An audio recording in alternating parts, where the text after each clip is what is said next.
በእንግሊዝ ፕሪምየር ሊግ የ36ኛ ሳምንት መርሃ ግብር ትላንትና ቶተንሃም ሆትስፐር በሜዳው ከሊድስ ዩናይትድ ጋር 1-1 በሆነ ውጤት ጨዋታውን አጠናቋል። ማታይ ስቲል በ50ኛው ደቂቃ ለቶተንሃም ሆትስፐር መሪ ያደረገቻቸውን ጎል በአስደናቂ ሁኔታ ማስቆጠር ችሏል። ዶሚኒክ ካልቨርት ሌዊን ደግሞ የሊድስ ዩናይትድን ያቻነት ጎል 74ኛው ደቂቃ ላይ በፍጹም ቅጣት ምት አስቆጥሯል። የሊድስ ዩናይትድ ፍጹም ቅጣት ምት የተገኘው የቶተንሃም ጎል አስቆጣሪ ማታይ ስቲል ኤታን አምፓዱ ላይ በሰራው ጥፋት የተገኘ ፍጹም ቅጣት ምት ነው። ውጤቱን ተከትሎ የአሰልጣኝ ሮቤርቶ ዲዘርቢ ቡድን ቶተንሃም በ38 ነጥብ 17ኛ ደረጃ ላይ ተቀምጧል። ወራጅ ቀጠና ላይ ከሚገኘው ዌስትሃም ዩናይትድ በሁለት ነጥብ ርቀት ላይ ብቻ ይገኛሉ። ፕሪሚየር ሊጉ ሁለት ጨዋታዎች እንደቀሩት ይታወቃል። ቶተንሃም ትናንትና አሸንፎ ቢሆን ኖሮ ከዌስትሃም ጋር ያለውን ነጥብ ልዩነት ወደ 4 ነጥብ ከፍ በማድረግ በፕሪሚየር ሊግ የመቆየታቸውን እድል በእጅጉ ያሰፉ ነበር፣ ግን አቻ ወጥተዋል። ስለዚህ ለዌስትሃም ዩናይትድ ጥሩ አጋጣሚ ሆኗል ማለት ነው።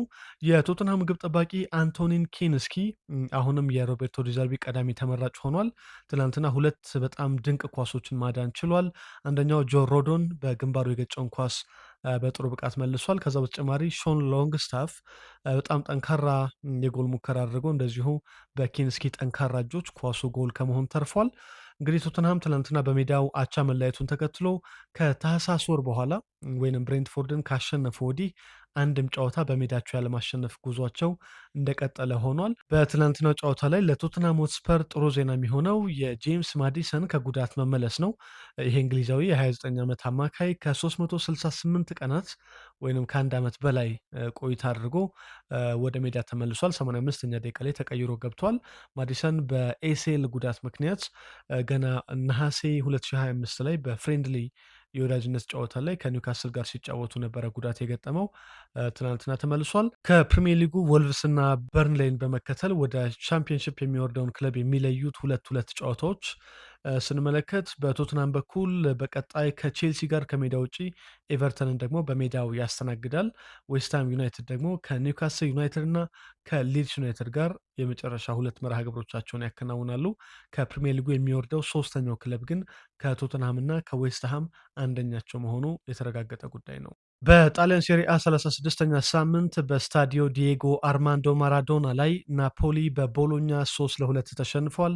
ለአሰልጣኝ ቪንቼንዞ ኢታሊያኖ ቡድን ቦሎኛ ፌዴሪኮ ቤርናርዴስኪ፣ ሪካርዶ ኦርሶሎኒ እና ጆናታን ሮው ጎሎችን አስቆጥረዋል። የናፖሊን ሁለት ጎሎች ጆቫኒ ዲ ሎሬንዞ እና አሌሳን ሳንቶስ አስቆጥረዋል። ጨዋታውን ቦሎኛ 2-0 ይመራ ነበር። ከዛ በኋላ ናፖሊ ሁለት ጎሎችን አስቆጥሮ እኩል ሆኑ። ከዛ በ91ኛው ደቂቃ ጆናታን ሮው የመጨረሻ የማሸነፊያ ጎል አስቆጥሮ ቦሎኛ ድል አድርጓል። ናፖሊ ትናንትና አሸንፎ ቢሆን ኖሮ በቀጣይ የውድድር ዘመን በአውሮፓ ቻምፒየንስ ሊግ ተሳታፊ መሆናቸውን ያረጋግጡ ነበረ። አሁን ባለው ሁኔታ በጣሊያን ሴሪአ የአሰልጣኝ አንቶኒዮ ኮንቴ ቡድን ናፖሊ በ70 ነጥብ ሁለተኛ ደረጃ ላይ ይገኛል። የአውሮፓ ቻምፒየንስ ሊግ ቦታ ለማግኘት እንግዲህ የሴሪአው ቡድኖች የተፈካከሩ ይገኛሉ። እስካሁን ድረስ ኢንተር ሚላን ነው ያረጋገጠው የሴሪአው ሻምፒዮን መሆኑን አረጋግጧል። ናፖሊ 70 ነጥብ አለው። ዩቬንቱስ 68፣ ኤሲ ሚላን 67፣ ሮማ 67፣ ኮሞ 65 ነጥብ አላቸው። ቦሎኛ በ52 ነጥብ 8ኛ ደረጃ ላይ ነው የሚገኘው። በጣሊያን ሴሪአ አራት ቡድኖች ብቻ ናቸው በቀጣዩ ውድድር ዘመን በአውሮፓ ቻምፒየንስ ሊግ የሚሳተፉት። ስለዚህ ኢንተር ሚላንን በመከተል ቀሪ ሶስት ቡድኖች በቀጣይ መርሃ ግብሮች የሚለዩ ይሆናል። በሳውዲ ፕሮ ሊግ የ33ኛ ሳምንት መርሃ ግብር ዛሬ የዋንጫውን ማረፊያ የሚጠቁም ጨዋታ ይደረጋል። አልናስር ከአልሂላል አንደኛና ሁለተኛ ደረጃ ላይ የሚገኙት ቡድኖች ምሽት 3 ሰዓት ጀምሮ በአልናስር ስታዲየም አልአዋል ፓርክ ጨዋታቸውን ያከናውናሉ። የክርስቲያኖ ሮናልዶ ቡድን አልናስር የሳውዲ ፕሮ ሊግን በ82 ነጥብ እየመራ ይገኛል። አልሂላል አንድ ቀሪ ጨዋታ እያለው በ77 ነጥብ ሁለተኛ ደረጃ ላይ ይገኛል። ዛሬ አልናስር ጨዋታውን ካሸነፈ የሳውዲ ፕሮ ሊግ ሻምፒዮን መሆናቸውን የሚያረጋግጡ ይሆናል። በአሰልጣኝ ጆርጌ ጄሱስ የሚመራው አልናስር በሜዳቸው በጣም ጠንካራ ውጤት አላቸው። ዘንድሮ በአልአዋል ፓርክ ባደረጓቸው 15 ጨዋታዎች 14ቱን አሸንፈው በአንድ ጨዋታ ብቻ ሽንፈት ገጥሟቸዋል። ከአልሂላል ጋር ጋር በተደረገ የመጀመሪያ ዙር ጨዋታ አልናስር 3-1 ተሸንፎ ነበር በአልሂላል ሜዳ። ዛሬ ደግሞ በሜዳቸው ጨዋታቸውን ያደርጋሉ። በአሰልጣኝ ሲሞኔ ኢንዛጊ የሚሰለጥነው አልሂላል ሰሞኑን በኪንግስ ካፕ የፍጻሜ ጨዋታ አልአኮሎድን 2-1 በማሸነፍ የዋንጫ አሸናፊ ሆነዋል። ክርስቲያኖ ሮናልዶና ካሪም ቤንዜማ በተቃራኒ የሚፋጠጡበት ጨዋታ ነው። የ41 ዓመቱ ክርስቲያኖ ሮናልዶ 971 ጎሎችን እስካሁን ድረስ በተጫዋችነት ዘመኑ አስቆጥሯል። ዛሬ ተጨማሪ ጎሎችን ለማስቆጠር ነው የሚፋለመው። የ38 ዓመቱ ካሪም ቤንዜማ ደግሞ በቅርቡ ከአልኢቲሃድ ወደ አልሂላል መዘዋወሩ ይታወቃል። እስካሁን ድረስ 9 ጎሎችን ለአልሂላል አስቆጥሯል። በአጠቃላይ ደግሞ በሳውዲ ሊግ 17 ጎሎችን አስቆጥሯል። ዛሬ የሳውዲ ፕሮ ሊግ የዘንድሮ የውድድር ዘመን የዋንጫ አሸናፊ ማን ነው የሚለውን ፍንጭ የሚሰጥ ጨዋታ ምሽት 3 ሰዓት ጀምሮ በአልናስርና አልሂላል መካከል ይካሄዳል። ጀርመናዊ ዳኛ ዳንኤል ሲበርት የአውሮፓ ቻምፒየንስ ሊግ የፍጻሜ ጨዋታን እንዲመሩ በአውሮፓ እግር ኳስ ማህበር ተመርጠዋል። የዘንድሮ የውድድር ዘመን የአውሮፓ ቻምፒየንስ ሊግ የፍጻሜ ጨዋታ ሜይ 30 ቡዳፔስት ላይ እንደሚከናወን ይታወቃል። የፈረንሳዩ ፓሪስ ሰን ጀርመን ከእንግሊዙ አርሰናል ጋር ይጫወታሉ። የ42 ዓመቱ ዳንኤል ሲበርት ይህንን ጨዋታ በመሀል ዳኝነት እንዲመሩ ተመርጠዋል። ፓሪስ ሰን ጀርመን በተከታታይ 2 ጊዜ የቻምፒየንስ ሊግ ዋንጫ ለማሸነፍ፣ አርሰናል ደግሞ በታሪካቸው ለመጀመሪያ ጊዜ የአውሮፓ ቻምፒየንስ ሊግ ዋንጫ ለማሸነፍ የሚፋለሙበት መርሃ ግብር ነው። ዳንኤል ሲበርት ከዚህ ቀደም የአውሮፓ ውድድር ወይም የክለቦች ውድድርን የፍጻሜ ጨዋታ መርተው አያውቁም። ከ2015 ጀምሮ ዓለም አቀፍ ጨዋታዎችን እየመሩ የሚገኙ ዳኛ ናቸው። ነገር ግን በ2026 ዓለም ዋንጫ እንዲዳኙ በፊፋ አልተመረጡም። ከእሳቸው ይልቅ ፌሊክስ ዝዋየር ነው ከጀርመን የተመረጡት። አርሰናል በዳንኤል ሲበርት መሀል ዳኝነት 4 ጨዋታዎችን አከናውኗል። ከዚህ ቀደም 4ቱንም ጨዋታዎች አሸንፈዋል። በዚህ ውድድር ዘመን ደግሞ 2 የቻምፒየንስ ሊግ ጨዋታዎችን መርተዋል። አርሰናል በአውሮፓ ቻምፒየንስ ሊግ ግማሽ ፍጻሜ የመልስ ጨዋታ አትሌቲኮ ማድሪድን በሜዳው 1-0 ሲያሸንፍና በቻምፒየንስ ሊግ ሩብ ፍጻሜ ደግሞ ሊዝበን ላይ አርሰናል ስፖርቲንግ ሊዝበንን 1-0 ያሸነፈበትን ጨዋታ በመሀል ዳኝነት መርተዋል። ባለፈው የውድድር ዘመን በቻምፒየንስ ሊግ ዲናሞ ዛግሬብን 3-1 ሲያሸንፉ አርሰናሎች በእኚህ የመሀል ዳኝነት መድፈኞቹ ድል አድርገዋል።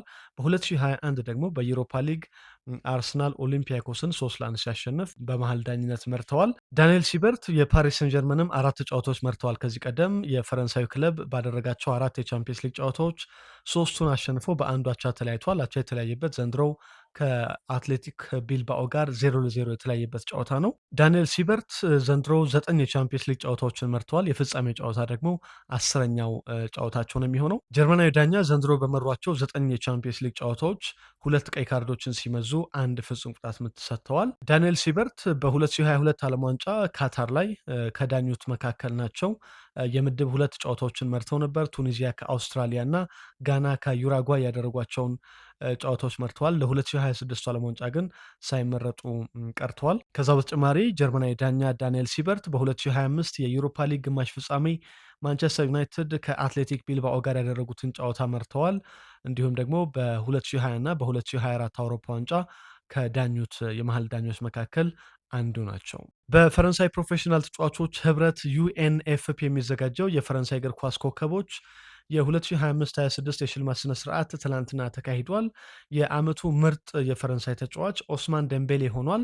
በተከታታይ ለሁለተኛ ጊዜ ኦስማን ደምቤሌ የሊግ 1 የዓመቱ ኮከብ ተብሎ ተመርጧል። ኦስማን ደምቤሌ ዘንድሮ 16 የፈረንሳይ ሊግ 1 ጨዋታዎችን አከናውኖ 10 ጎሎችን አስቆጥሮ 6 ጎል የሆኑ ኳሶችን ደግሞ አመቻችቶ ማቀበል ችሏል። የ28 ዓመቱ ፈረንሳዊ በየ60 ደቂቃው በአማካይ አንድ የጎል ተሳትፎ እንደሚያደርግ የሚያሳይ አስደናቂ ቁጥር አለው። ኦስማን ደምቤሌ ከኮከብነት ሽልማቱ በተጨማሪ የዓመቱ ምርጥ ጎል ሽልማትን የሚያሸንፈው የባሎንዶር አሸናፊው ኦስማን ደምቤሌ ሆኗል። የዓመቱ የፈረንሳይ ሊግ 1 ምርጥ ወጣት ተጫዋች ሽልማትን ዴዚሬ ዱዌ ለተከታታይ ሁለተኛ ጊዜ ማሸነፍ ችሏል። የ20 ዓመቱ ዴዚሬ ዱዌ ዘንድሮ በ21 የሊግ 1 ጨዋታዎች 7 ጎሎችን አስቆጥሮ 5 ግብ የሆኑ ኳሶችን አመቻችቶ አቀብሏል። የቡድን ጓደኞቹ ዣኦ ኔቬስ እና ዋራን ዛይር ኤምሬ ለዚህ ሽልማት በእጩነት የቀረቡ ተጫዋቾች ናቸው። የባየር ሚኒኩ ማይክል ኦሊሴ ደግሞ ከፈረንሳይ ውጭ የሚጫወት ኮከብ ተጫዋች ሽልማትን አሸንፏል። በዚህ ሽልማት እጩነት ዝርዝር ውስጥ የአርሰናሉ ዊሊያም ሳሊባ፣ የሪያል ማድሪዱ ኪሊያን ኤምባፔ፣ የማንቸስተር ሲቲው ራያን ቼርኪ እና የሊቨርፑሉ ሁጎ ኤኪቲኬ በእጩነት ቀርበው ነበር። ነገር ግን በባየር ሚኒክ ዘንድሮ 22 ጎሎችን አስቆጥሮ 26 ግብ የሆኑ ኳሶችን አመቻችቶ ያቀበለው ማይክል ኦሊሴ የዓመቱ ከፈረንሳይ ውጭ የሚጫወት ኮከብ ተጫዋች ሽልማትን አሸንፏል። የዓመቱ ምርጥ አሰልጣኝ ሽልማትን የሎንሱ ፒየሬ ሳዥ አሸንፏል። የዓመቱ ምርጥ ግብ ጠባቂ ሽልማትን ደግሞ የሎንሱ ግብ ጠባቂ ሮቢን ሪሰ አሸንፏል። በዓመቱ ምርጥ ቡድን ስብስብ ውስጥ ደግሞ የፓሪስ ሰን ጀርመ 5 ተጫዋቾች ተካተዋል። ባለፈው ዓመት 9 ተጫዋቾች ተካተው ነበር። ዘንድሮ ግን 5 ተጫዋቾች ብቻ ተካተዋል። ኑኖ ሜንዴስ፣ ዊሊያን ፓቾ፣ አሽራፍ ሀኪሚ፣ ቪቲኒሃ እና ኦስማን ዴምቤሌ በምርጥ ቡድን ስብስብ ውስጥ የተካተቱ ናቸው። ከሎንስ 4 ተጫዋቾች፣ ከኦሊምፒክ ሊዮን 1 ተጫዋች፣ ከማርሴይ 1 ተጫዋች በምርጥ 11 ስብስብ ውስጥ ተካተዋል። ማይክል ኦሊሴ የባየር ሚኒክ የሚያዝያ ወር ኮከብ ተጫዋች ሽልማትን አሸንፏል። የ24 ዓመቱ ፈረንሳይ ተጫዋች የባየር ሚኒክ ደጋፊዎች ከሰጡ ድምፅ መካከል 42.3 በመቶን በማግኘት አሸናፊ ሆኗል። የቀድሞ የሊቨርፑል ኮከብ ሉዊስ ዲያዝ 40.1 በመቶ ድምፅ በማግኘት ሁለተኛ ደረጃን ይዞ ፈጽሟል። ባየር ሚኒክ በሚያዝያ ወር ካደረጋቸው 8 ጨዋታዎች 7ቱን ሲያሸንፍ የማይክል ኦሊሴ አስተዋጽኦ በጣም የላቀ ነበረ። የብራዚል ብሔራዊ ቡድን አሰልጣኝ ካርሎ አንቼሎቲ የ55 ተጫዋቾችን ዝርዝር ይፋ አድርገዋል ለዓለም ዋንጫው። በዚህ ስብስብ ውስጥ ኔይማር ጁኒየር እና ቲያጎ ሲልቫ ተካተዋል። ጣሊያናዊ አሰልጣኝ ወደ ዓለም ዋንጫ ይዘው የሚጓዙት 26 ተጫዋቾችን ነው። ከዚህ አስቀድሞ ግን የቅድመ ስብስባቸውን ዝርዝር ይፋ ሲያደርጉ 55 ተጫዋቾችን አካተዋል። በዚህ ዝርዝር ውስጥ ደግሞ አንጋፋዎቹ የ34 ዓመቱ ኔይማር እና የ41 ዓመቱ ቲያጎ ሲልቫ መካተታቸው ትልቅ ትኩረት ስቧል። 128 ጨዋታዎችን ለብራዚል በማድረግ 79 ጎሎችን አስቆጥሮ የምንጊዜም የብሔራዊ ቡድኑ ከፍተኛ ጎል አስቆጣሪው ኔይማር ጁኒየር ከጥቅምት 2023 በኋላ ለብሔራዊ ቡድን ተጠርቷል። በሳንቶስ ጥሩ ጊዜን እያሳለፈ ይገኛል። ባለፉት 2 የውድድር ዘመናት በ41 ጨዋታ 17 ጎሎችን አስቆጥሮ 7 ግብ የሆኑ ኳሶችን አመቻችቶ አቀብሏል። የአሰልጣኝ ካርሎ አንቼሎቲ ቡድን ብራዚል ከዓለም ዋንጫው አስቀድሞ 2 የወዳጅነት ጨዋታዎችን አሜሪካ ላይ ከፓናማ እና ከግብፅ ጋር የምታከናውን ይሆናል። የወቅቱ የዓለም ዋንጫ ሻምፒዮኗ አርጀንቲና በአሰልጣኝ ሊዮኔል ስካሎኒ እየተመራች የ55 ተጫዋቾችን ዝርዝር ይፋ አድርገዋል። በዚህ ስብስብ ውስጥ ጂያንሉካ ፕሪስቲያኒ አወዛጋቢው የቤንፊካ ተጫዋች ተካቷል። ፓውሎ ዲባላ ግን የሮማው ኮከብ ሳይመረጥ ቀርቷል። የቼልሲው አሌሃንድሮ ጋርናቾም በጊዜያዊ የቡድን ስብስብ ውስጥ ተካቷል። የኢንተር ማያሚው ሊዮኔል ሜሲ በዓለም ዋንጫው ስለመሳተፉ እስካሁን ድረስ ማረጋገጫ ባይሰጥም በአርጀንቲና ጊዜያዊ ስብስብ ውስጥ የተካተተ ተጫዋች ሆኗል። አርጀንቲና በቀጣይ ከዓለም ዋንጫው መጀመር አስቀድሞ 2 የወዳጅነት ጨዋታዎችን ታደርጋለች አሜሪካ ላይ። አንደኛው ከሆንዱራስ ጋር የሚደረግ ጨዋታ ነው። ሁለተኛውን ጨዋታ ደግሞ ከአይስላንድ ጋር ታከናውናለች። ፓሪስ ሰን ጀርመ የአትሌቲኮ ማድሪዱን የፊት መስመር ተጫዋች ሁሊያን አልቫሬዝን ማስፈረም እንደሚፈልግ እየተዘገበ ይገኛል። እንደ አርጀንቲናዊ ጋዜጠኛ ጋስቶን ኤዱል መረጃ ከሆነ ፓሪስ ሰን ጀርማዎች ለአትሌቲኮ ማድሪዱ የፊት መስመር ተጫዋች እስከ 110 ሚሊዮን ዩሮ ወጪ ለማድረግ መዘጋጀታቸው ተነግሯል። አሰልጣኝ ሉዊስ ኤንሪኬ የተጫዋቹ አድናቂ እንደሆኑም የተዘገበ ነው። ከፓሪስ ሰን ጀርማ በተጨማሪ በባርሰሎና እና በአርሰናል እንደዚሁ እየተፈለገ እንደሆነ መረጃዎች እየወጡ ይገኛሉ። የ26 ዓመቱ ሁሊያን አልቫሬዝ በዚህ ውድድር ዘመን በስፔን ላሊጋ 8 ጎሎችን አስቆጥሮ 4 ገቢ የሆኑ ኳሶችን አመቻችቶ አቀብሏል። በአውሮፓ ቻምፒየንስ ሊግ ደግሞ 10 ጎሎችን አስቆጥሮ 5 ግብ የሆኑ ኳሶችን አመቻችቶ ማቀበል ችሏል። ሊቨርፑል የሞናኮን የፊት መስመር ተጫዋች ማግነስ አክሊዮቺን ማስፈረም እንደሚፈልግ ሌኪፕ ዘግቧል። የ24 ዓመቱ አክሊዮቺ በሊቨርፑል የሞሐመድ ሳላ ተተኪ እንዲሆን እየተፈለገ ነው የሚገኘው። መሐመድ ሳላ ክረምት ላይ ከክለቡ እንደሚወጣ ይታወቃል። ሊቨርፑል አክሊዮቺን ማስፈረም የሚፈልግ ከሆነ እስከ 50 ሚሊዮን ዩሮ ወጪ ማድረግ አለባቸው ተብሏል። የሞናኮ የመስመር ተጫዋች በዚህ ውድድር ዘመን በፈረንሳይ ሊግ 6 ጎሎችን አስቆጥሮ 7 ግብ የሆኑ ኳሶችን አመቻችቶ አቀብሏል። ማግነስ አክሊዮቺ ከሊቨርፑል በተጨማሪ በቶተንሃምም እየተፈለገ የሚገኝ ተጫዋች መሆኑ ተዘግቧል። በተለይ የሮቤርቶ ዲዘርቢ ቡድን ቶተንሃም በፕሪሚየር ሊጉ መቆየቱን ካረጋገጠ የ24 ዓመቱን ተጫዋች ለማስፈረም ፉክክሩን ይቀላቀላል ተብሏል። በመጨረሻም ማንቸስተር ዩናይትድ ጆሹዋ ዚርክዜን ለመተካት የሻክታ ዶኔስኩን አጥቂ ካዋ ኤሊያስን እየተከታተለ እንደሆነ መረጃዎች ወጥተዋል። የ20 ዓመቱ ብራዚላዊ አጥቂ ዘንድሮ በሻክታ ዶኔስክ በጣም ጥሩ ጊዜን እያሳለፈ ይገኛል። ወጣቱ ተጫዋች በ35 ጨዋታዎች በሁሉም ውድድሮች ለሻክታ ዶኔስክ 11 ጎሎችን አስቆጥሮ 5 ግብ የሆኑ ኳሶችን ማቀበል ችሏል። ማንቸስተር ዩናይትድ ጆሹዋ ዚርክዜን በክረምቱ ወደ ጣሊያን ሴሪአ ለሚገኙ ክለቦች አሳልፈው ይሰጠዋል ተብሎ የተጠበቀ ነው የሚገኘው።